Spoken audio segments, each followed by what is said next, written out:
Assalamualaikum warahmatullahi wabarakatuh. Selamat pagi anak-anak, bagaimana kabar kalian hari ini? Semoga kalian selalu diberikan semangat dan sehat selalu. Oke, marilah kita buka dengan membaca basmalah terlebih dahulu. Bismillahirrahmanirrahim. Pada kesempatan kali ini kita akan belajar beriman kepada Nabi dan Rasul. Yang pertama, kita harus mengetahui pengertian Nabi dan Rasul. Rasul menurut bahasa berasal dari kata arsala yang artinya mengutus. Kemudian menurut istilah, Rasul adalah orang yang diutus oleh Allah Subhanahu wa Ta'ala dengan syariat yang baru untuk menyeru manusia kepadanya. Kemudian Nabi menurut bahasa berasal dari kata naba'a yang artinya ditinggikan atau dari kata naba'a artinya berita. Menurut istilah, orang yang diutus oleh Allah Subhanahu wa Ta'ala untuk menetapkan menjalankan syariat rasul-rasul sebelumnya. Nah, perbedaan Nabi dan Rasul, jadi Rasul itu pasti Nabi, tetapi Nabi belum tentu Rasul. Jadi Nabi adalah seorang laki-laki yang diberi wahyu oleh Allah. Kemudian Rasul adalah seorang laki-laki yang diberi wahyu oleh Allah dan wajib untuk menyampaikan kepada umatnya. Nabi dan Rasul merupakan seorang laki-laki yang diberi wahyu oleh Allah. Dan Nabi dan Rasul juga seorang yang seperti manusia biasa, yang makan, yang minum, juga menikah dan berkeseharian seperti manusia biasa. Selanjutnya, pengertian beriman kepada Rasul. Iman kepada Rasul termasuk rukun iman yang keempat. Nah, iman kepada Rasul ialah meyakini dengan sepenuh hati bahwa Rasul adalah orang-orang yang telah dipilih oleh Allah Subhanahu wa Ta'ala untuk menerima wahyu darinya untuk disampaikan kepada seluruh umat manusia agar dijadikan pedoman hidup demi memperoleh kebahagiaan dunia dan di akhirat. Selanjutnya, dalilnya terdapat dalam surat Al-Anbiya ayat 7. Wa ma arsalna qablaka illa rijalan nuhi ilaihim fas'alu ahla dzikri in kuntum la ta'lamun.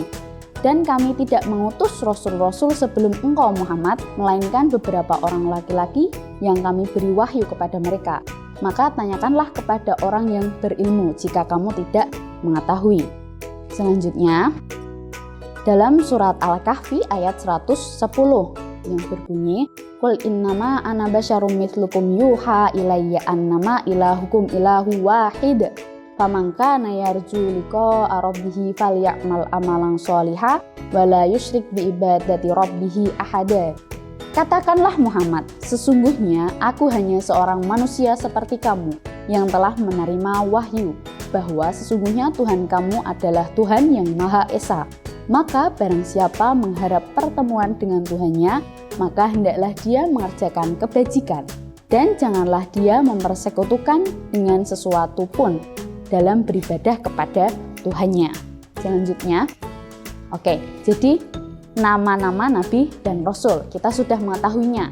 Belajar nama-nama Nabi dan Rasul sejak kita TK dan sampai sekarang. Jadi ada Adam, Idris, Nuh, Hud, Soleh, Ibrahim, Lot, Ismail, Ishak, Yakub, Yusuf, Ayub, Su'aib, Musa, Harun, Zulkifli, Daud, Sulaiman, Ilyas, Ilyasa, Yunus, Zakaria, Yahya, Isa, dan yang kemudian ditutup oleh Nabi Muhammad Sallallahu Alaihi Wasallam. Selanjutnya, sifat Nabi dan Rasul. Sifat Nabi dan Rasul itu sebenarnya ada dibedakan menjadi 3. Ada sifat wajib, jaiz, dan sifat mustahil. Nah, di sini adalah sifat wajib Nabi dan Rasul. Yang pertama ada sidik. Sidik itu artinya benar. Jadi Nabi dan Rasul selalu berkata, mengutarakan perkataan yang benar, baik itu berita ataupun janji. Apa yang diucapkan selalu sebuah kebenaran. Yang kemudian amanah yang kedua adalah amanah, dapat dipercaya. Jadi amanah itu dapat dipercaya, ketika dia diberi amanah, dia akan menyampaikan amanahnya seperti itu. Kemudian tablik menyampaikan. wahyu yang diberikan oleh Nabi dan Rasul akan disampaikan kepada umatnya sebagaimana wahyu yang telah diterimanya. Kemudian fatonah, cerdas.